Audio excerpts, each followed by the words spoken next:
Hello everyone, this is Surabhi. Welcome to Study Hacks. कैसे हो सब? आई होप आप लोग सब ठीक है, अपनी स्टडी को अच्छे तरीके से कवर अप कर रहे हैं। डिस्कशन जो रहेगा आज का यानी कि 29 जनवरी का, वो काफ़ी ज़्यादा इंपॉर्टेंट होने वाला है आपके एग्जाम्स के पॉइंट ऑफ व्यू से। आइए आज का डिस्कशन जो है वो हम लोग स्टार्ट करते हैं। बहुत ही इंपॉर्टेंट आर्टिकल जो है वो यहाँ पे डिस्कस करूंगी 26 जनवरी से रिलेटेड। 26 जनवरी को हम हर साल क्या सेलिब्रेट करते हैं? Republic day. तो रिपब्लिक डे का जो है क्या मोटिव है, कैसे कैसे चीज़ें जो हैं वो कंटिन्यूटी में चली हिस्ट्री में, पास्ट में क्या क्या चीज़ें ऐसी हुई कि हमने 26 जनवरी को एज ए रिपब्लिक डे जो है वो सेलिब्रेट करना स्टार्ट किया। तो सारी की सारी चीज़ें जो हैं वो हम लोग यहाँ पे डिस्कस करेंगे।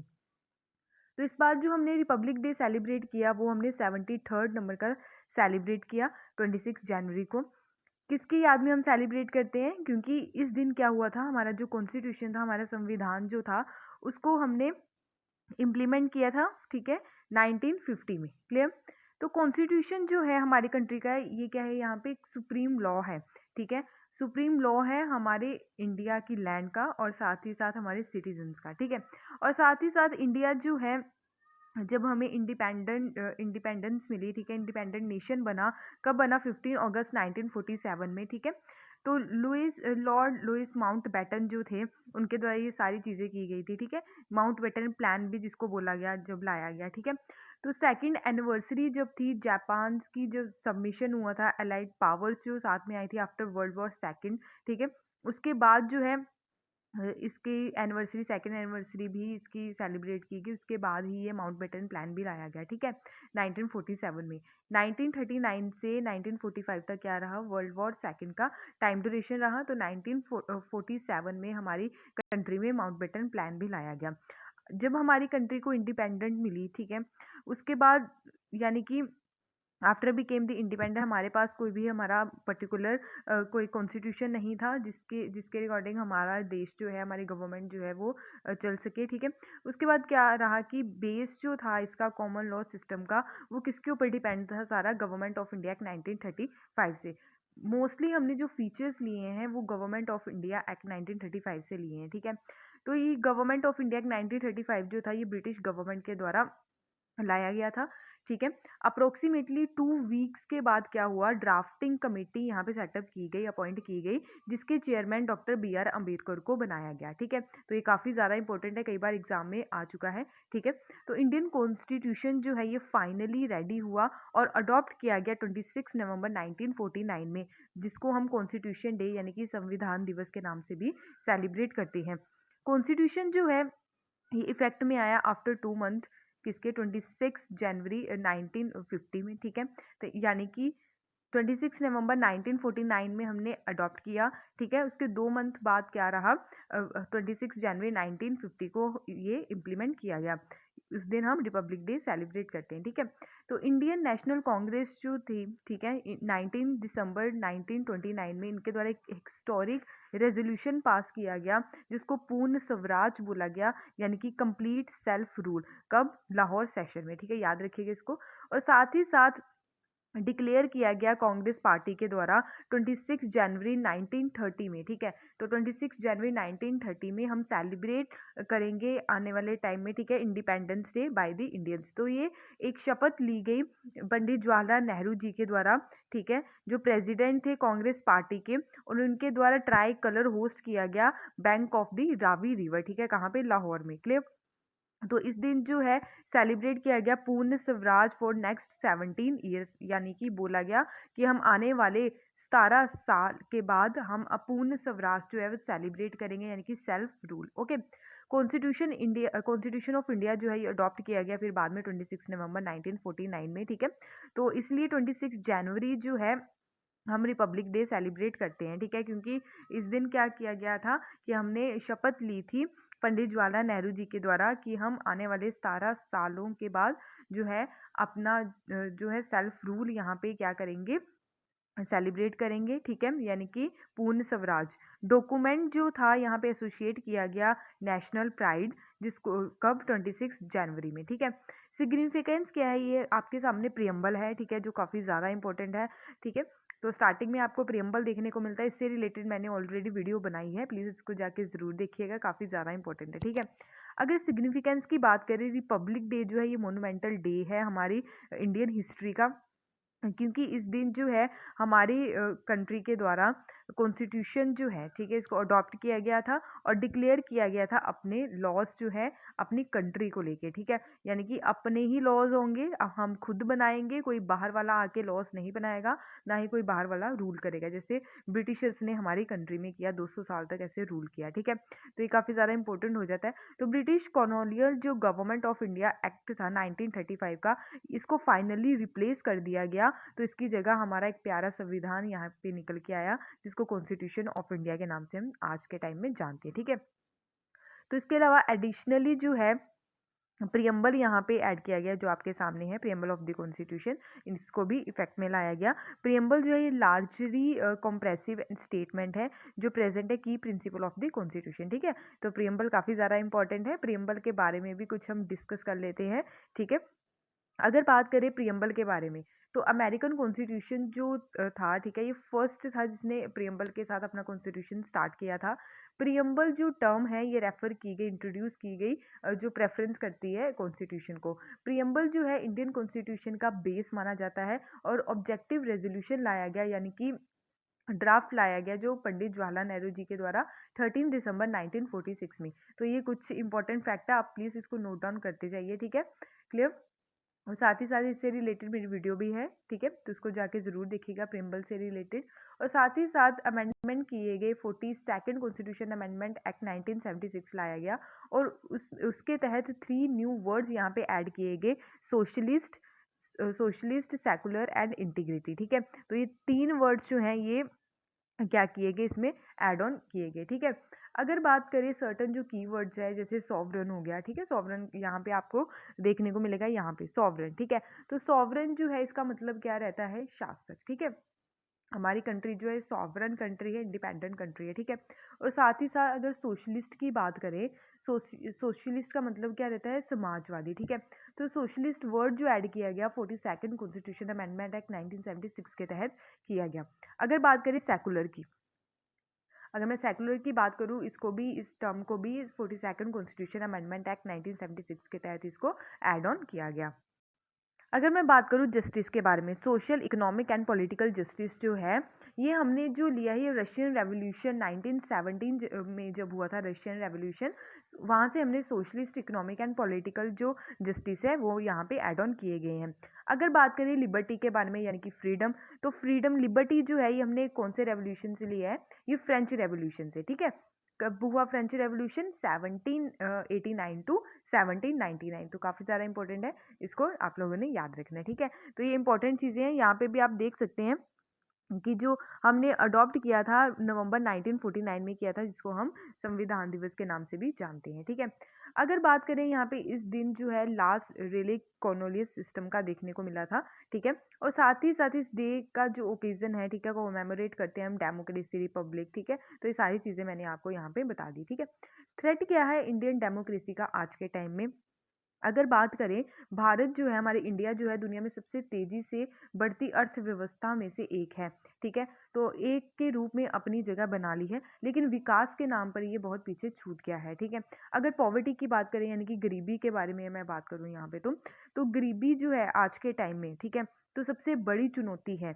अगर बात करें, लोग जो है गरीबी देखा गया, यानी कि जो बिलो पॉवर्टी लाइन जो है, ठीक है, उसके नीचे अमीर और गरीब के बीच में एक विशाल जो डिवीज़न देखने को मिलता है, ठीक है।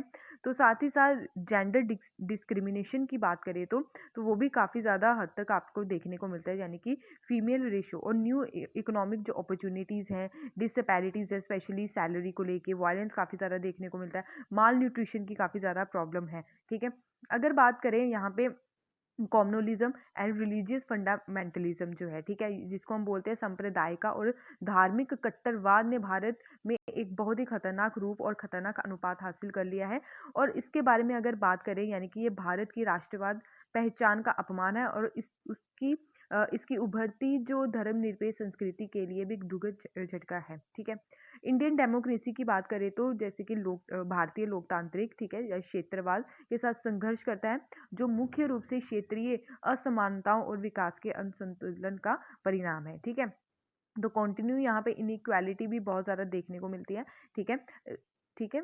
तो साथ ही साथ जो इलेक्शंस, ठीक है, आज के टाइम में जो इलेक्शंस चल रहे हैं 5 स्टेट्स में, जो है इलेक्शन की जो स्थिति बनी हुई है, ठीक है, स्पेशली चुनाव जो लोकतंत्र की सबसे स्पष्ट अभिव्यक्ति के रूप में काम करते हैं, वह राजनेता और राजनीतिक दलों द्वारा धन और बाहुबल के दुरुपयोग से प्रभावित है। ठीक है, आज के टाइम में राजनेता और राजनीतिक दलों के द्वारा जो पैसे का जो दुरुपयोग किया जाता है, वो भी काफ़ी ज़्यादा स्तर पर देखने को मिलता है। ठीक है, तो ये थ्रेट है। और आज के टाइम में डीक्रिमिनलाइजेशन जो है पॉलिटिक्स, ठीक है, तो पॉलिटिशियंस जो हैं, बहुत ज़्यादा पॉलिटिशियंस जो है क्रिमिनल्स हैं आज के टाइम में। ठीक है, तो मोस्ट पॉलिटिशियंस जो हैं यहाँ उनके ऊपर पेंडिंग क्रिमिनल केसेस चल रहे हैं। ठीक है, स्पेशली फंडिंग ऑफ इलेक्शंस के चलते जो रिमेन क्वेश्चनेबल है। ठीक है, उसके अलावा मैं यहाँ पे बात करूँ कुछ डाटा के बारे में। यहाँ पे आप देख सकते हैं लोकसभा मेंबर्स की जो सीट है 543 है। अप्रोक्स उसमें 30% 162 मेंबर्स जो हैं उनके ऊपर क्रिमिनल केसेस हैं। 14% जो मेंबर्स हैं उनके ऊपर सीरियस क्रिमिनल केसेस हैं, यानी कि रेप हो गया, मर्डर हो गया। ठीक है, तो स्टेट असेंबलीज की अगर बात करें, एमएलएस की बात करें, ठीक है, तो 4032, उसमें से 31% जो है, यानी कि 1258 मेंबर्स जो हैं उनके ऊपर क्रिमिनल केसेस है। 14% यानी कि 14% एमएलए ऐसे हैं जिनके ऊपर सीरियस क्रिमिनल केसेस आज के टाइम में चल रहे हैं। ठीक है। ठीक है, जैसे एग्जांपल आप देख सकते हैं पप्पू यादव, ठीक है, जो एमएलए हैं। ठीक है, तो यहाँ पे आप देख सकते हैं कुछ नाम है एमएलए या एमपीज के जिनके ऊपर क्रिमिनल केसेस चल रहे हैं। यहाँ पे आप देखिए 2004 में 24%, ठीक है, तो यहाँ पे एमपीज जो हैं जिनके ऊपर पेंडिंग क्रिमिनल केसेस है, और 2019 की बात करें तो 43% है, जो आंकड़ा बढ़ता जा रहा है। ठीक है, तो ये चिंता की बात है। तो हम लोगों को ऐसे व्यक्तियों का चुनाव करना है, ऐसे अपने रिप्रेजेंटेटिव चुनने हैं, एनालाइज करके कि किसी के ऊपर कोई क्रिमिनल केसेस तो नहीं है। इन सब चीज़ों का ध्यान रख के ही हम लोगों ने वोट डालने हैं। ठीक है, तो आई होप आपको ये सारी चीज़ें क्लियर हुई होंगी। तो डिटेल में मैंने ये सारी चीज़ें डिस्कस कर ली। नेक्स्ट यहाँ पे बात की जा रही है इंडियन पॉम ग्रेनेड्स के बारे में। बांग्लादेश जो है, यानी कि बांग्लादेश हमारी नेबर कंट्री है। ठीक है, यहाँ पे मैप में देखिए, तो ये है बांग्लादेश, जिसकी कैपिटल है ढाका। ठीक है, तो यहाँ पे बे ऑफ बंगाल देखने को मिलता है। तो बांग्लादेश कंट्री के साथ कौन कौन सी हमारी स्टेट बाउंड्रीज टच करती हैं, जैसे मेघालय, असम, त्रिपुरा, ठीक है, वेस्ट बंगाल। तो 3 ऐसी स्टेट्स हैं जो बांग्लादेश की बाउंड्री को टच करती हैं। ठीक है, तो यहाँ पे जो बात की जा रही है, ठीक है, तो इंडियन पॉम ग्रेनेड की बात करें तो बांग्लादेश जो है ये इमर्ज जो है टॉप डेस्टिनेशन बना है। जो हमारी कंट्री के पॉम ग्रेनेड्स हैं काफ़ी ज़्यादा एक्सपोर्ट किए गए हैं लास्ट फ्यू ईयर से। ठीक है, लास्ट फिजिकल ईयर की बात करें 2021 की बात करूँ तो इंडिया के द्वारा एक्सपोर्ट किया गया 60,502.9 टन फ्रूट। ठीक है, उसमें से 36,906.77 टन जो है, मोर देन 50% वो गया है बांग्लादेश में। पॉम ग्रेनेड की बात करें जिसका साइंटिफिक नेम है पुनिका ग्रैंटेनम। ठीक है, तो ये ग्रो अप होता है, इसकी जो खेती होती है ट्रॉपिकल एंड सब ट्रॉपिकल रीजन्स में होती है। ठीक है, तो मोस्टली ये ग्रो होता है अंडर सेमी एरिड कंडीशन में। यहाँ पे जो क्लाइमेट कंडीशन रहती है, hot dry summer and cold winter provided होता है इरिगेशन फैसिलिटी के लिए। ग्रोन जो मोस्टली होता है, सबसे ज़्यादा इसकी जो खेती की जाती है महाराष्ट्र, कर्नाटका, गुजरात। पॉम ग्रेनेड जो है ये इमर्ज हुआ मेजर एक्सपोर्ट क्रॉप की कैटेगरी में रहा, स्पेशली ड्रोट प्रोन एरियाज में। ठीक है, साथ ही साथ यहाँ पे आप देख सकते हैं over the years Indian export जो हुआ बिकम स्टैग्नेंट रहा अराउंड 50,000 टू 60,000 टन। ये कंसर्न है इसका कि क्वालिटी जो है फ्रूट की वो लैप्स हुई ग्रोथ पोटेंशियल। और वाइल यूरोपियन यूनियन जो है ये मेजर मार्केट बनी। रीज़न क्या है कि बांग्लादेश में सबसे ज़्यादा हम एक्सपोर्ट कर सके, एक्सपोर्ट ग्रोथ काफ़ी ज़्यादा है बांग्लादेश में। ठीक है, यानी कि काफ़ी ज़्यादा ईजी ट्रांसपोर्टेशन है बांग्लादेश में। ठीक है, और साथ ही साथ हमारे इंडियन जो ग्रोअर्स हैं, ठीक है, तो फ्रूट्स जो है वो सही तरीके से हम यहाँ पे एक्सपोर्ट कर सकते हैं। बांग्लादेश जो है ये शेयर करता है एक्सपोर्ट टू कहाँ पे, यूरोपियन कंट्रीज में भी। ठीक है, तो हमारी कंट्री से लेके यूरोपियन कंट्रीज में भी ये क्या करता है, एक्सपोर्ट करता है। फ्रूट जो है ये एक्सपोर्टेड होता है बांग्लादेश में अराउंड द ईयर। ठीक है, प्रोड्यूस होता है यूरोपियन सीजन इज ओवर। ठीक है, तो यहाँ पे आप देख सकते हैं टॉप 5 जो एक्सपोर्ट डेस्टिनेशन है हमारी कंट्री की, वो है यूएसए, यूएई, चाइना, बांग्लादेश सबसे ज़्यादा। ठीक है, उसके बाद हांगकांग। क्लियर, तो टॉप 5 एक्सपोर्ट आइटम्स जो जाती हैं बांग्लादेश में हमारी कंट्री को है cotton, cereals, electricity and fuel, vehicle जो पार्ट्स हैं, ठीक है, मशीनरी एंड मैकेनिकल एप्लीकेंट्स हैं जो। ठीक है, तो आई होप आपको ये क्लियर हुआ होगा। नेक्स्ट यहाँ पे चलते हैं, गैलेंट्री अवार्ड्स के बारे में यहाँ पे बात की जा रही है। गैलेंट्री अवार्ड्स जो दिए जाते हैं रिपब्लिक डे के उपलक्ष्य पे, ठीक है, और साथ ही साथ इंडिपेंडेंस डे पे। अभी जो ईव देखने को मिली थी 73rd रिपब्लिक डे की, तो 6 पर्सनल्स जो हैं इंडियन आर्मी के, उनको अवार्ड दिया गया शौर्य चक्र, जो third highest peace time gallantry award है हमारी कंट्री का, जो रिकॉग्नाइज किया जाता है सर्विसेज के लिए, ठीक है। अगर बात करें कि यहाँ पे 5 अवार्ड अवार्ड दिए गए पॉर्थुमेशली, ठीक है, मरणोपरांत जो अवार्ड्स दिए गए हैं वो 5 दिए गए हैं। गैलेंट्री अवार्ड्स जो है ये अनाउंस किए जाते हैं साल में 2 बार। पहले जो किए जाते हैं रिपब्लिक डे पे किए जाते हैं, दूसरे इंडिपेंडेंस डे पे किए जाते हैं। अगर पोस्ट इंडिपेंडेंस की बात करें, जब आज़ादी हमें मिल चुकी, यानी कि जब हमें आज़ादी मिल चुकी थी, तो फर्स्ट 3 गैलेंट्री अवार्ड्स जो है ये नेम यहाँ पे लाए गए, जैसे परमवीर चक्र, महावीर चक्र, वीर चक्र, जो इंस्टीट्यूट किए गए गवर्नमेंट ऑफ इंडिया के द्वारा 26 जनवरी 1950 में, ठीक है। साथ ही साथ ये इफेक्ट में आए 15 अगस्त 1947 में, इनके बारे में बात की गई थी, ठीक है। फिर इसको कॉन्स्टिट्यूट किया गया 1950 में, ठीक है। इसके बाद अगर बात करें कि अदर 3 गैलेंट्री अवार्ड्स जो है, जैसे अशोक चक्र क्लास फर्स्ट, अशोक चक्र क्लास सेकंड, अशोक चक्र क्लास थर्ड, जो है इसको इंस्टीट्यूट किया गया 1952 में, ठीक है। तो यहाँ पे डीम्ड था इफेक्ट फ्रॉम 15 अगस्त 1947। अदर जो अवार्ड्स हैं इनको रीनेम किया गया, यानी कि इन अवार्ड्स को रीनेम किया गया अशोक चक्र, कीर्ति चक्र, शौर्य चक्र, ठीक है, 1967 में, ठीक है। प्रेसिडेंट्स अगर अवार्ड्स की बात करें, जैसे परमवीर चक्र, अशोक चक्र, महावीर चक्र, कीर्ति चक्र, वीर चक्र एंड शौर्य चक्र, ठीक है। नेक्स्ट यहाँ पे जो बात की जा रही है, कौन-कौन से पर्सन यहाँ पे एलिजिबल रहते हैं इन अवार्ड्स के लिए? जितने भी ऑफिसर्स रहते हैं of all rank, army, navy, air force, ठीक है, ये एलिजिबल रहते हैं। स्पेशली इनके द्वारा लॉफुल कॉन्स्टिट्यूट किया हुआ आर्मी, आर्म फोर्सेस, ठीक है। और साथ ही साथ एडिशनल मेंशन यहाँ पे किया है कि personal, matrons, sisters, nurses alongside staff जो रहता है नर्सिंग सर्विसेज का, ठीक है, वो भी एलिजिबल हैं इसके लिए, ठीक है। अदर सर्विसेज पर्टेनिंग, जैसे हॉस्पिटल, नर्सिंग एंड सिविलियंस, ठीक है, बोथ मेल एंड फीमेल, जिनके द्वारा सर्व किया गया रेगुलर और टेम्परेरी अंडर द ऑर्डर्स, ठीक है, direction and supervision of any above mention of the forces, ठीक है। यहाँ पे आप देखिए कि कैटेगरीज जो रहती है गैलेंट्री अवार्ड्स की, इनको 2 पार्ट्स में यहाँ पे डिवाइड कर रखा है। जैसे वॉर टाइम गैलेंट्री अवार्ड्स हो गया, peace time gallantry awards. War time gallantry awards में परमवीर चक्र है, ठीक है, महावीर चक्र है, वीर चक्र है, ठीक है। पीस टाइम गैलेंट्री अवार्ड में अशोक चक्र है, कीर्ति चक्र है, शौर्य चक्र, ये अवार्ड्स आप लोगों को याद रखने हैं, ठीक है। तो यहाँ पे अब बात करेंगे war time highest gallantry awards की, यानी कि परमवीर चक्र, महावीर चक्र और वीर चक्र के बारे में, ठीक है। तो पहले है यहाँ पे परमवीर चक्र, ये इंडिया का हाईएस्ट मिलिट्री डेकोरेशन अवार्ड है, जो डिस्प्ले किया जाता है, डिस्टिंग्विश एक्ट जो किया जाता है ड्यूरिंग वॉर टाइम की ड्यूरेशन में, चाहे वो लैंड पे हो, सी पे हो, या फिर एयर पे हो।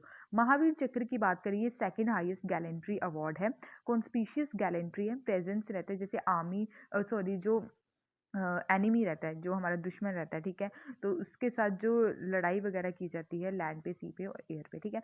वीर चक्र की बात करें तो ये कंट्री का third highest war time gallantry award है आफ्टर परमवीर चक्र और महावीर चक्र। नेक्स्ट बात करते हैं यहाँ पे peace time highest gallantry award की। अशोक चक्र जो पहला है आपके सामने, ये हाईएस्ट मिलिट्री अवार्ड है ड्यूरिंग पीस टाइम ऑफ वैल्यूर करेजिस, ठीक है, जो सेक्रीफाइस किया जाता है।